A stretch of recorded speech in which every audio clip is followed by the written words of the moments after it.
Welcome back to the Success Money Marriage Podcast. I'm your co-host, Steve Siebold. And I'm your co-host, Dawn Siebold. Yes, you are. And remember to subscribe at successmoneymarriage.com, successmoneymarriage.com. Hit the right top button to subscribe, and we'll notify you through email that we've dropped another episode. Every Wednesday they come out. So be sure to subscribe. Okay, so let's talk about assessing your strengths and weaknesses as a couple's business individually, because this is going to be key to your success, that you know what you're good at and you stick with what you're good at and you stay away from what you're not good at. So for all these years, what we've really done is I've been the creative side. I've done the corporate sales for the most part.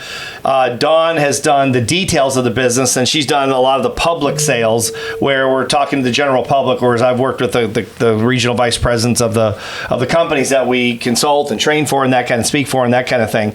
So we've kind of broken our skills up in half, and I typically don't tread on Dawn's and she doesn't tread on mine. Of course, we talk about everything, but that's worked out really well because that suits our personality styles, right? I mean, that's... Yeah. Oh, no, absolutely. And I think, we've talked about this before on other podcasts, but I think it's worth mentioning again, is just staying in your lane if you possibly can. I think, I personally, from the couples I've talked to, I think it's mostly the women that try to boss their husbands around. No. I do. I know, but if coming from Miss Bossy Pants herself, if we're staying in lanes, I made it. Are you really in the Bossy clear. Pants lane? Is that what that is? Yes, of course. Yeah, that's where that's where I belong. You're good at it. No, but it's funny when you were saying that. We're sticking to the things we're good at. Who cooks in the family? No one. Yeah, that's the Factor meals. Yes, we have food delivered. People ask me all the time, like, we should get a sponsorship. We should get them to sponsor our podcast. If you don't cook, what do you eat? I go, well, obviously we're not starving, so we must eat something. No, you knew I didn't cook when we first met. I don't remember hearing that. I thought you said you were like I did not. You were Chef Boyardee girl. No, I didn't. No. So if neither of you can cook, just order food in. No, seriously, I think really sticking. I always come to Steve. Almost every time I come up with an idea or I think of something different, I always think to say, hey, what do you think of this idea? And I think the best thing that you can do is just trust that person is going to make the right decision. You give me your opinion. I listen to it. Most of the time I take it. But at the end of the day, I think it's really important to trust the person that you're in business with, trust your partner, and when they make that decision, good or bad, you have to trust. You do. Yeah. I've made mistakes. Yeah. And everyone makes mistakes, sure. Right, yeah. but my point is that their mistakes are going to be made. Sure. But at the end of the day, you leave it up to me to do the things I do in the detail side of it, and I leave it your creative writing.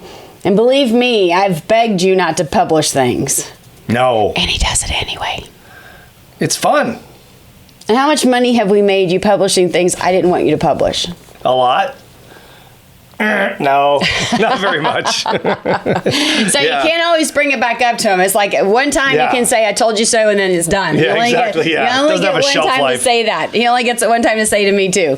But no, I think that's really important. At the end of the day is, I know what your strengths are, and you know what mine are. But at the end of the day, I leave those decisions up to you. Yeah, I think you have to know that. Also, what do you enjoy doing the most?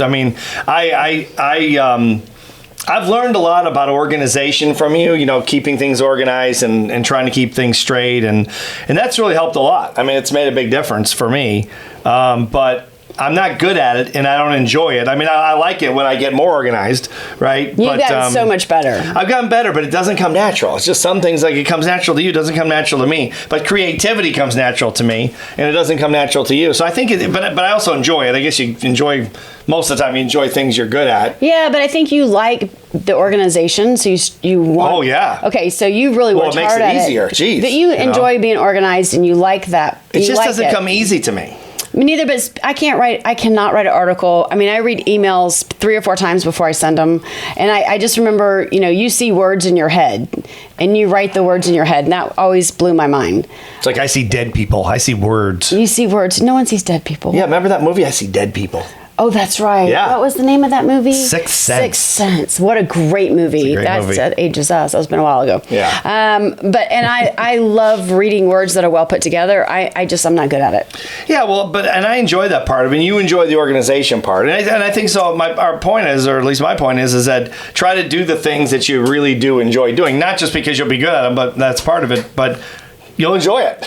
Right. I mean, that's if you don't enjoy what you're doing in business together, what's the point of doing it? Right, you might as well do something else. But if it doesn't come natural, so I think we've met a lot of couples over the years who one of the partners likes to do everything, has a hard time delegating, and the other one will let them do everything, has a hard time accepting responsibility. And so if that's the case, maybe take a minute, sit down, write it out, and say, okay, we just had a business partner come in last weekend, and she's in business with her husband, and she really does everything, and it's gotten to the point in their relationship and their business relationship that if all he does is take care of her in respect to making sure dinner's cooked and clothes are picked up and the detail, any detail that errand she has to run, takes that responsibility off her plate, right, and let her just do her thing, right, then that's it. If it works, it works. I mean, the bottom line. My point is, it doesn't have to be. It doesn't have to be equal. It doesn't have to say, okay, I'm doing this and you're doing that. As long as and you know what, he loves doing it. He loves taking care of her.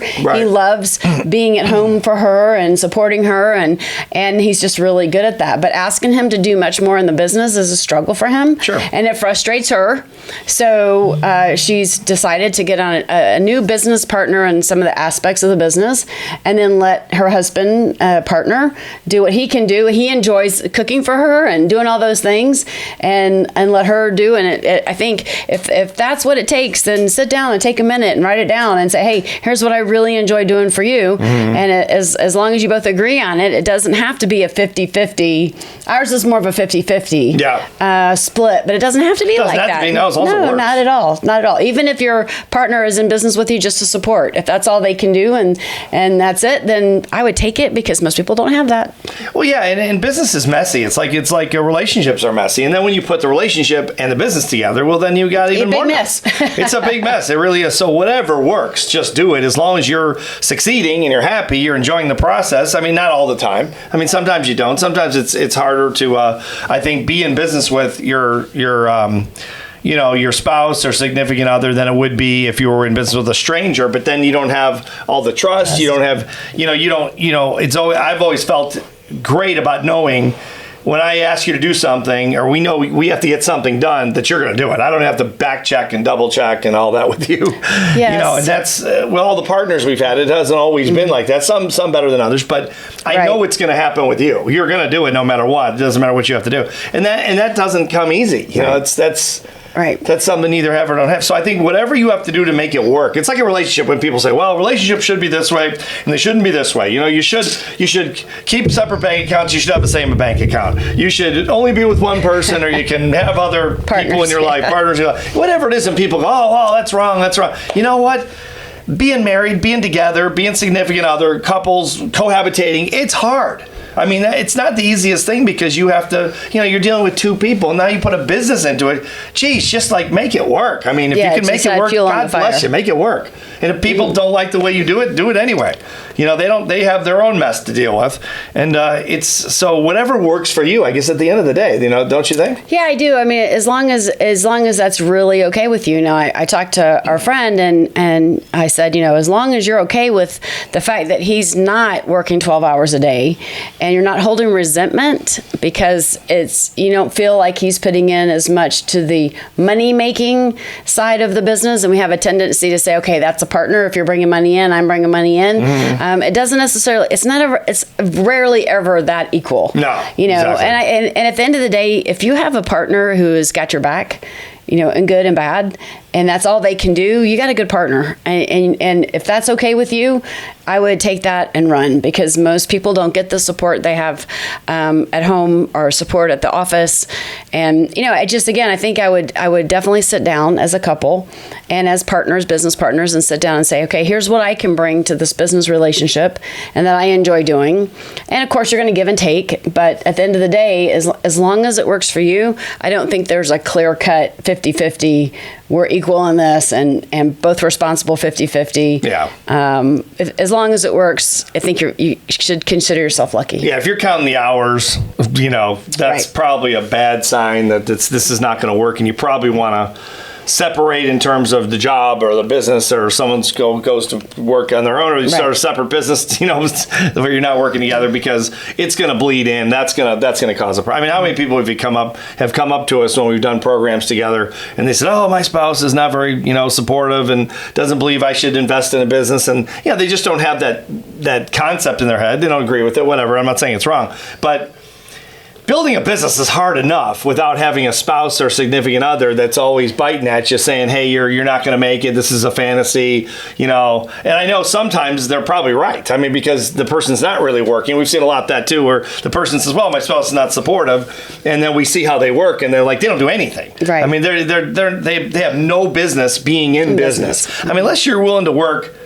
At least think about working or think about the business 24/7. You don't belong in business. I don't think so. And people say, "Oh, you turn it off at 5 o'clock." You got to be kidding me. You don't ever turn it off. And I don't mind that. But what if the spouse doesn't want to work 24/7? Well, then you got to, like you said, you got to sit down and you got to negotiate. I'm not saying work 24/7. No, I know. But you know how it is. Yeah, what do you dream do. about at night? You dream about the problems we have in the business, right? Or the solutions, or what we're going to do next. Or, I mean, I hardly ever dream about anything else, and haven't for 35 years, because it's on your mind all the time. And I like it. I mean, because if you enjoy the business, then you enjoy the dream. You enjoy I do the too, process. but you and I are very lucky that we both think that way. But I also think that there's a place for people to be in business where one doesn't think about it 24/7. Sure. And just supports and says, "Yeah, I see how hard you're working, and I'll do the things that you can't do because you're working 24/7 or thinking about it 24/7." And for some people, that connection could be a break to say, "Okay, you know what? I'm so on this that I love being in business with you because you kind of not force in a negative way, but you kind of get me out of that space when I need some rest and recovery." Right. So my point is that just because your spouse or your partner doesn't think about it 24/7, if it's okay with you and it doesn't give you a negative feeling of resentment that they don't feel as passionate about the business as you do, as long as you guys come to an agreement, I think you should be very grateful. Yeah, definitely, because a lot of people will never be able to work together no matter how great of an opportunity they may have. Yeah. So do the things you enjoy to do. Negotiate with your partner. Always communicate. Obviously, that's the key. And make it work. I mean, I'd say it's almost like, you know how it is. We've been married so long. People say, "Oh, what's the secret?" Make it work. I mean, I don't know the secret. I mean, I wish I did. If I would know the secret, I'd write a book on it called The Secret Marriage Strategy. Yeah, something, right? I don't know what the secret is. I mean, we've been married for, 30, what is it now? We lived together 2 years, so 38 years basically we've been together. 38 years, yeah. 38 years, and it's like, I mean, do you know the secret? I don't know the secret. I don't. I wish I did. Marry the right person. That's the secret. I wish I did. I mean, marry the right person. I remember I said that on stage one time, and I got booed. People booed me, and that was a long time ago. And I thought, "Oh, geez." And I remember Bill. I was on stage with Bill Gove, and Bill said, "I said, what was the boo thing?" And he goes, "Yeah, because so many people marry the wrong person, and they're booing." He goes, "And they don't. It's almost like he said, you're almost. It sounds almost arrogant." You're arrogant. And I said, "No, I'm just saying." And he goes, "No, I know what you're saying." He goes, "You're right." He goes, "It just doesn't sound good on stage, but that's got to be 90% of it." It's like, how do you enjoy what you do? Pick the right thing that you really enjoy doing, and you'll probably love it. You pick the wrong thing, I don't care how ambitious you are, you won't like going to work. You're right. So I would just say, make it work. Do whatever you have to do to make it work. I mean, whatever that is, and it may be different for you, and if people don't like it, they don't like it. Right. So what? It's not their business anyway. They have their own issues. Yeah, I think my closing remarks would be that if you do decide that, you're going to be partners in business, and one you don't feel is carrying the weight, whatever that means, if you really agree on it, you can't be resentful because you've agreed on it. You really got to say, "Okay, you know what? That's how he is. This is how I am," and don't hold it against him, because I think that does happen. I think people so badly want that connection in business that they have in their relationship, and one's more passionate about what they're doing than the other, and they might say it's okay, and gosh, the other partner's doing everything they can possibly do. If they don't feel it, they just don't feel it. Yeah. And you need to let that go and take responsibility for what you've agreed on. And if it does create resentment, then I think I would rethink about being in business together. Yeah, I agree. Yeah. Because you can't force someone to think or feel something they don't feel or think. And you wouldn't want to anyway. No, because it's going to be a forced thing. And that's even worse because now you're both upset. Right. You might as well, give in a little bit. Sure. Give it like marriage. It's give and take, or being together with someone for a long time. It's, they say, well, compromise is a secret. I think that's probably true to some level. You let certain things go that you don't like, and then you embrace the things you do like, and you compromise on when one person wants one thing, you try to make it work, whatever. And I think that's part of it and being in business. And if you can make it work, you're really lucky because you've got a partner you can trust with your life and your money and your clients and everything, and they can trust you in the same way. And that's no small thing. No. Yeah. All right, good episode. I think this is hopefully that made a difference for you, because it certainly made a difference for us over the years. And we just appreciate everyone listening, and thank you for being here, and hope all the information that we're giving you is something you can use today. And if you have any questions, they can reach out. Yeah, absolutely. Make sure you subscribe. Hit the subscribe button on the top of the website, successmoneymarriage.com. Lord only knows what our next podcast will be about. Who knows what it'll be? Who knows? Thanks for listening, guys. Thanks for watching. See you next time. Bye-bye for now.